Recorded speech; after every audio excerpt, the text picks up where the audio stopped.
The ground under my boots was wet, and something was breathing in the dark, close enough that I could feel it more than hear it. My tracker had gone dead 20 minutes ago. My comm was static, and the only weapon I had left was a length of sharpened metal I had pulled from a crashed drone 3 days earlier. I was not supposed to be here. That was the part that kept circling in my mind, while I stood perfectly still in the mud, waiting for the shape in the trees to decide whether I was food or a threat. My name is Ethan Hale, and up until that night, everyone on my ship thought I was the weak one. It had started months earlier, when our vessel, the Meridian Hope, began losing scouting teams along the northern ridge of a planet we were mapping for a possible outpost. First it was 2 Doran engineers, gone without a trace. Then an Athari listening post went silent overnight, its equipment found intact, but its crew nowhere to be seen. Whatever was out there did not leave bodies behind. It left questions, and those questions grew heavier every week. Commander Grace Vantor ran that ship the way she ran everything, with precision and very little patience for uncertainty. She was Doran, tall and pale gray, with 4 eyes that could track separate objects at once, and reflexes that made most weapons on the ship look slow by comparison. Her people had biology built for exactly this kind of danger. Mine did not, and she never let me forget it. When I first asked to join the search teams, she said no. When I asked again after the 3rd team disappeared, she said no again, and reminded me, gently but firmly, that humans lacked the sensory range and physical resilience needed for apex-level threats. She was not being cruel. She believed it. Almost everyone on that ship believed it. We were slower than the Doran, weaker than the Athari, and blind in low light compared to either of them. On paper, we were the fragile ones, the ones you kept back at base and briefed after the danger had passed. What none of them understood was that humans had spent our entire history being underestimated by things that were faster and stronger than us. We had never needed to be the fastest creature in the room. We only needed to be the one who refused to stop. So 3 nights before that moment in the mud, I left the ship without permission. I did not tell anyone where I was going. I packed light, took what I could carry, and followed the last known coordinates of the missing Athari team into the ridge. I told myself I was only going to look. That lie lasted about 6 hours, right up until I found the first sign that something enormous had been moving through that terrain, snapping branches thick as my arm without slowing down. I tracked it for 2 days after that. I learned its habits the way you learn a stranger's routine, when you watch them long enough. It hunted at night. It avoided open ground during the day, staying deep in the tree line where the canopy blocked the worst of the heat. It was patient, and it never attacked head-on. Every disappearance on that ridge had happened the same way, a scout walking alone, convinced they were safe, right up until they were not.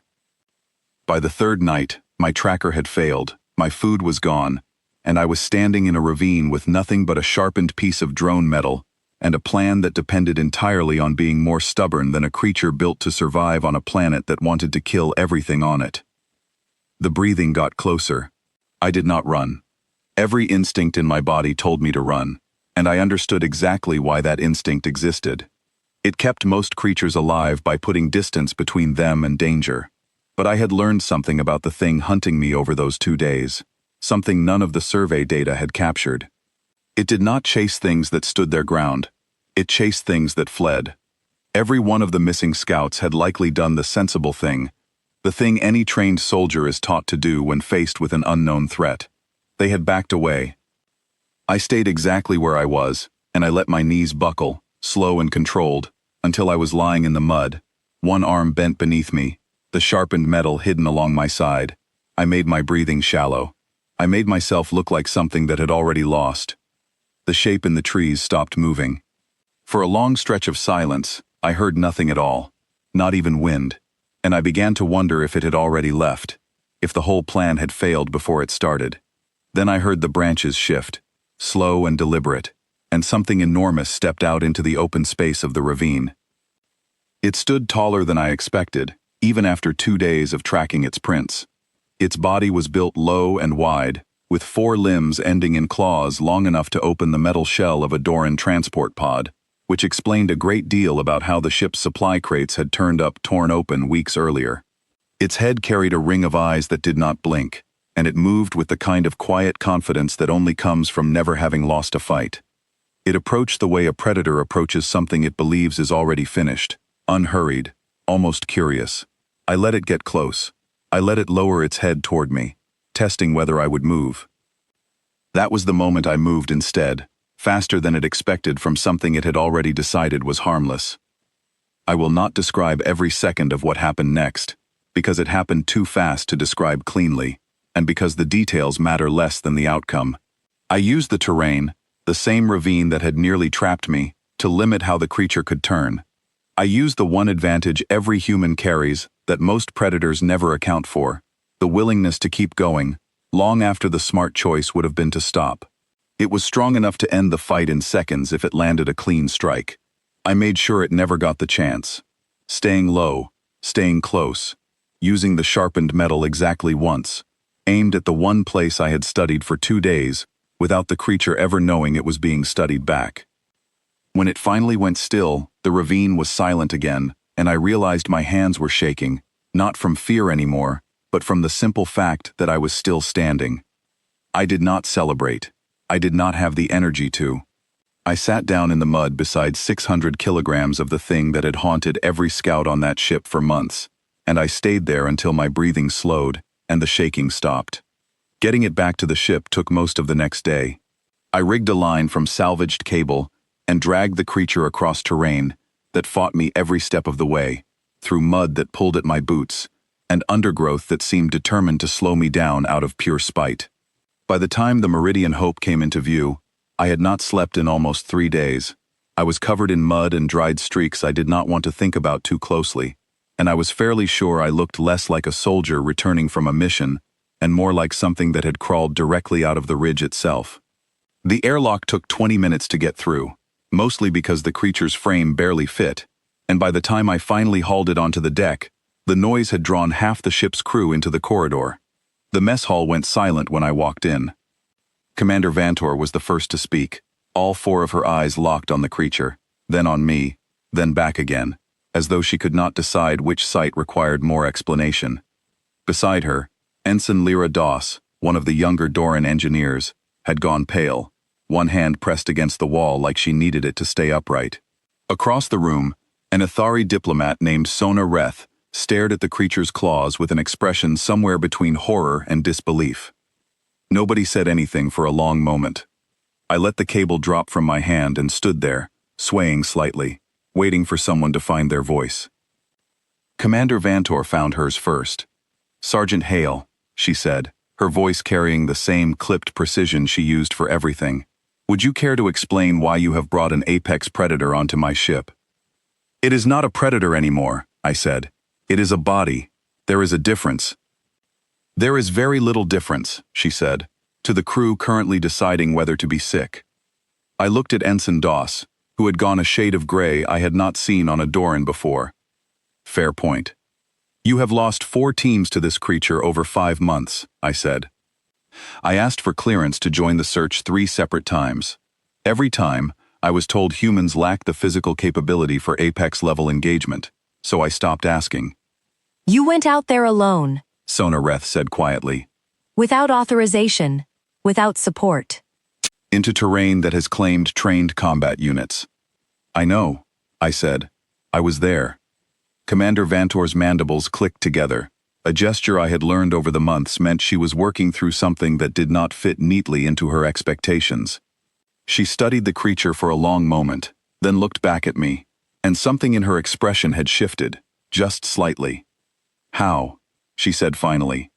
I told her. Not the full story, not yet, because I could barely stand upright, let alone give a proper report, but I told her enough. That I had spent 2 days learning its habits before it ever knew it was being watched. That I had used its own hunting pattern against it, letting it believe I had already given up before it ever got close enough to matter. That the one advantage I had, the only one, was that I had refused to run when every instinct told me to. "Every species on this ship has some edge that makes the universe feel a little less dangerous," I said. "The Doran have senses that can track a heartbeat through solid rock. The Athari have reflexes fast enough to avoid most attacks before they land. Humans do not have either of those things. We never have. What we have is the simple, stubborn refusal to stop, even when stopping would be the reasonable choice. That is not weakness. That is just a different kind of strength, one that does not show up easily on a sensor reading. Nobody spoke for a while after that. The only sound in the mess hall was the quiet hum of the ship's systems and the distant echo of footsteps as more of the crew gathered in the corridor outside, drawn by whatever word had already started spreading. Commander Vantor looked at the creature one final time, then back at me, and when she spoke again, the clipped edge in her voice had softened into something closer to respect. "I believe, Sergeant, that I owe your species a reconsideration," she said. "Perhaps several. Start with letting the scouts walk that ridge again tomorrow," I said. "That is the part that actually matters." She nodded once, slow and deliberate, the kind of nod that on a Doran carried more weight than a long speech would have. Then she turned to the rest of the crew still gathered at the entrance to the mess hall and gave the order to have the science team begin studying the creature immediately and to have the northern ridge cleared for scouting again by morning. I did not stay to watch the science team begin their work. I was too tired, and my legs had started shaking again in a way that told me I did not have much longer before they gave out entirely. I made my way toward the washroom, leaving a trail of mud and dried streaks behind me that someone else was going to have to clean up, and I did not particularly care. Behind me, I heard Ensign Doss ask, very quietly, whether all humans were like this. I did not hear the answer, but I did not need to. I already knew what it would be, because I had spent my entire life proving it, one stubborn refusal at a time. The days after that were strange, in a way I had not expected. It was not that the crew suddenly treated me like some kind of legend, because that was never really the point, and I would not have wanted it anyway. It was smaller than that, and somehow more important. Ensign Doss started including me in the morning briefings, instead of summarizing them for me afterward. Sona Reth asked me, without any trace of the caution she usually carried around human capability, whether I would be willing to help train the next generation of scouts in tracking techniques. Commander Vantor updated the ship's protocols within the week, striking the line about sensory bandwidth and reaction thresholds from the standard combat clearance requirements entirely. None of it happened with any grand announcement. There was no ceremony, no formal apology delivered in front of the whole crew. It happened in small moments instead, the kind that mattered more precisely because nobody made a show of them. A nod in the corridor that carried more weight than it used to. A question asked directly, instead of filtered through assumptions about what I could or could not handle. A seat saved for me at the table during planning sessions that I would have been excluded from a month earlier. 3 weeks later, the science team finished their study of the creature and confirmed what I had already suspected from watching it for those 2 days in the ravine. It was not simply a predator.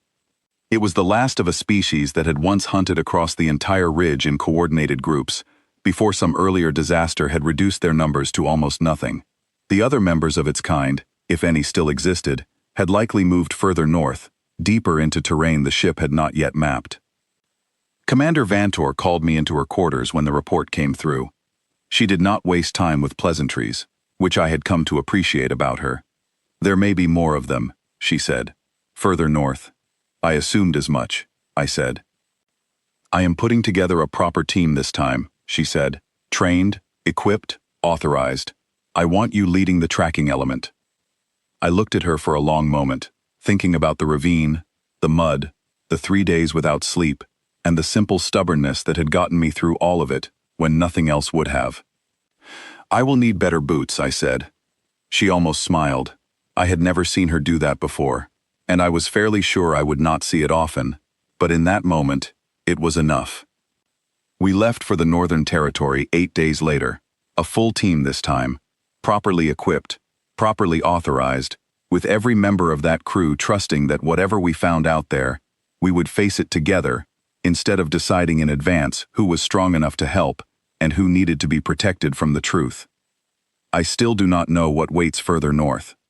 Nobody does yet, but I know this much for certain, because I proved it once already in a ravine full of mud, with nothing but a sharpened piece of scrap metal and a refusal to run. Strength does not always look the way people expect it to. Sometimes it looks like patience. Sometimes it looks like standing still when every instinct screams at you to move. And sometimes It looks like a species that everyone else had already decided was too fragile to matter, walking back through an airlock with proof that they were wrong. They called humans weak. Then I dragged in the monster that hunted them, and every assumption about what we were capable of walked in right alongside it.